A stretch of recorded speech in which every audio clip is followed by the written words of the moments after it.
Great news, cord cutting fans. Comedy Central has become cord cutting friendly. While it may not be perfect, it's a huge step in the right direction with their new Roku app. Tons of free content available on it, but some of it is locked behind a cable provider paywall, we'll call it. Now, that seems to be a lot of the older shows. A lot of what you would find free on their website is also free here.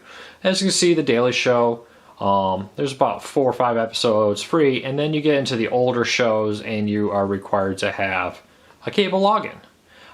The same thing goes for shows like South Park. Lots of free shows on here, but then you need to get into a cable provider login to get the older stuff. Kind of a nice way if you're watching them as they come out, and it seems to be a fairly regular release of new shows.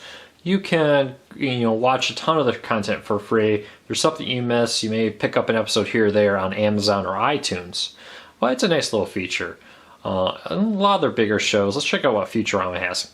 While it loads, one downside, moving through the app is rather cumbersome, to say at least. It definitely feels a little jerky. They should be able to, I'll fix that soon. Here, requires cable login. So most of the Comedy Central owned stuff, they own Futurama now, but it's a joint venture, whatever. The fully owned deal, like The Daily Show, South Park, and so forth, has a ton of free content. And it's good stuff. Right here again, at midnight, tons of free full episodes. And though stand-up is not included for free. Though the short form stuff, tons of this is free. And then they do have free samples and whatever. So I'd say there's probably 100 to 200 shows in here that are free at the moment.